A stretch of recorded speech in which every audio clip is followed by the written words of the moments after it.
Wala na. Finish na. Tapos na po ang laban mga kababayan dahil mayroon na pong nakuha ang abogado si VP Inday Sara Duterte sa napipinto niyang impeachment case. Dahil kapag nagkataon mga kababayan na aakyat ito sa Senado, ay ang ihaharap na abogado ni VP Sara Duterte ay walang iba kundi ang dating Pangulo. Oh, ang tatay niya po mga kababayan na si dating Pangulong Digong. Ito po raw ang haharap sa mga senatong mga kababayan kung aabot na sa Senado ang impeachment case laban kay Inday. Panoorin niyo po. Handa raw si dating Pangulong Rodrigo Duterte na tumayo bilang abogado ng anak niyang si Vice President Sara Duterte sa kinakaharap niyang impeachment complaint. Parang part 2 ito mga kababayan sa sagupaan ng mga senador at ni dating Pangulong Digong. Oh.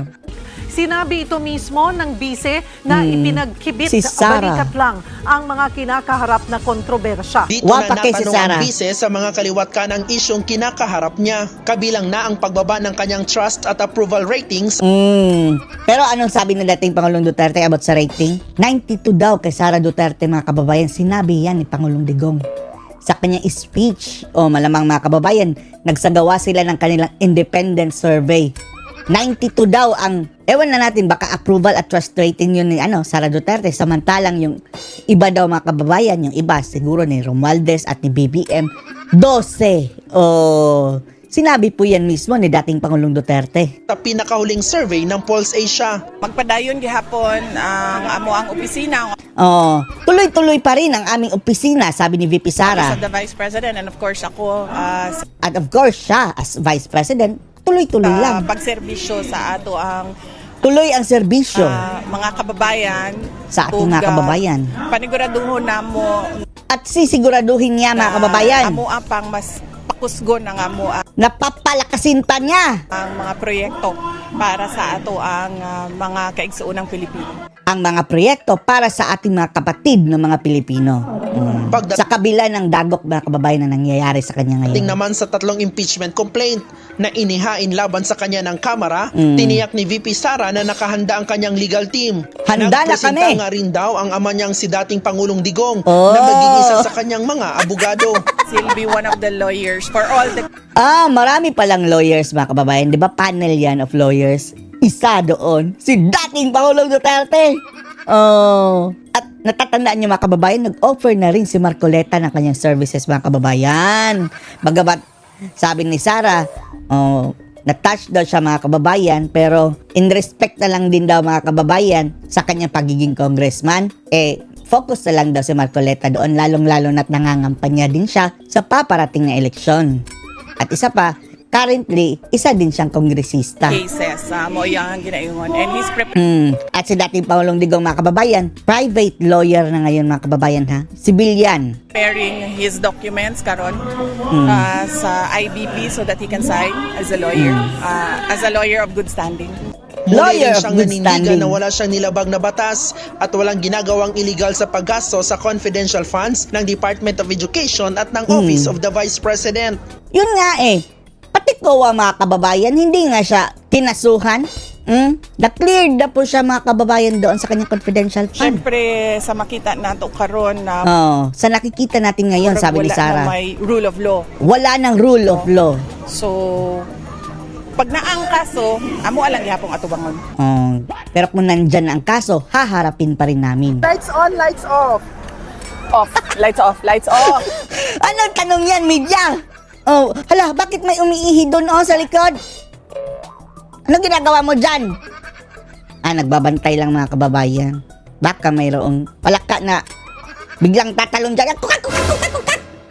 Saan ka, Sara? Kukak, kukak. Ganyan. Off permi. Sex or Lights chocolate? Both. Check out chocolate. Best time for sex.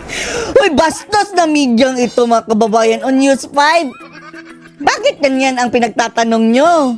News 5 po yan mga kababayan. Nagtatanong na, or chocolate. Best time for, Diyos mio. Wag na ganyan. Para kayong mga artista niya News 5, hindi naman yan. Mga private na mga gawain na yan ni Sara.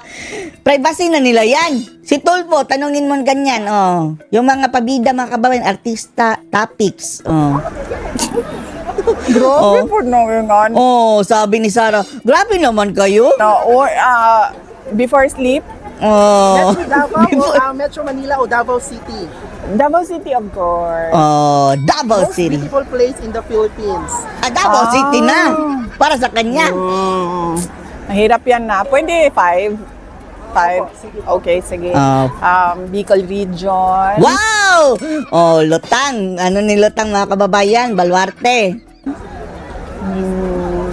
Central Visayas. Oh, Central Visayas. Agree naman tayo. Tibuok Mindanao. Whole Mindanao.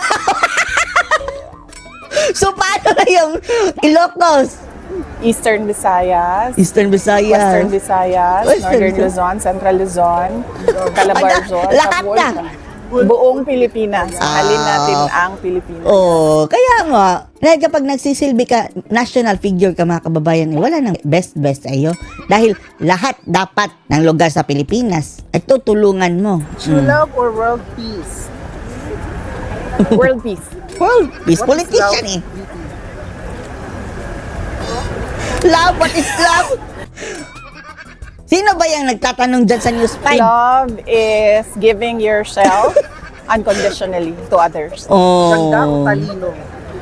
Talino. talino.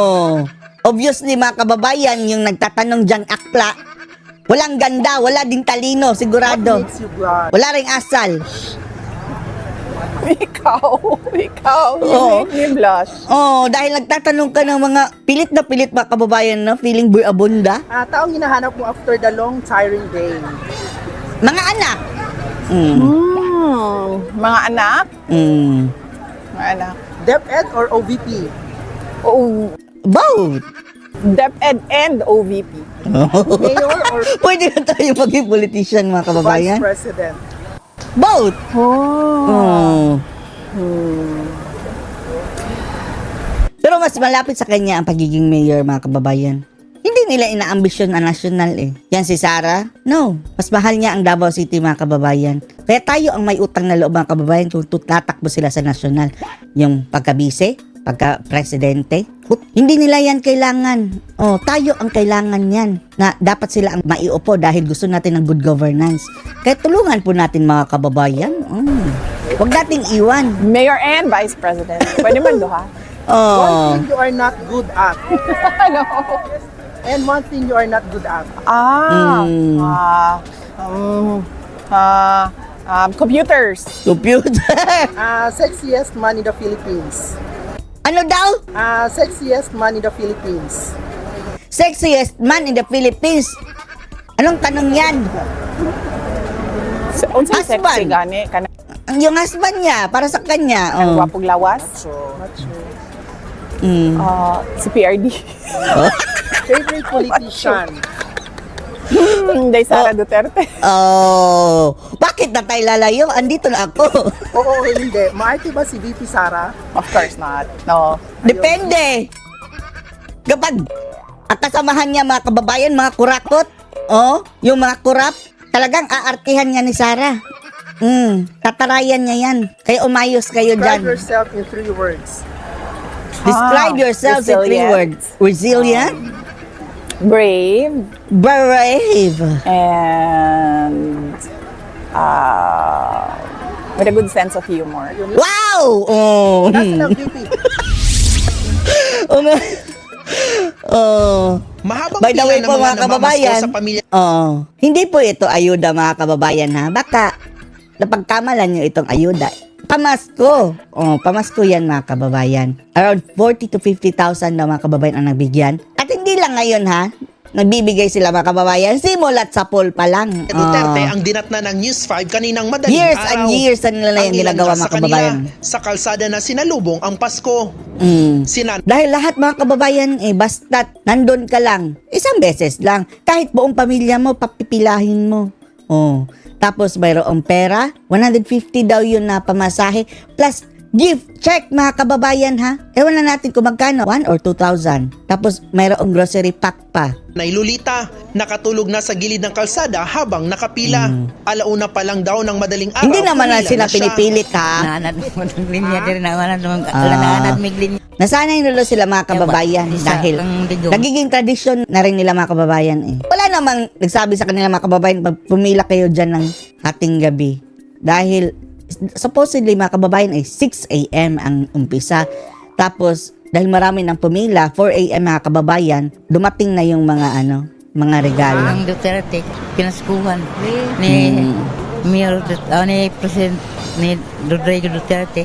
So first time mo karon Pamilya Duterte. So anong masasabi niyo dito mga kababayan na si dating Pangulong Digong, ang tatayong abogado ni Sara Duterte? Post your comments below.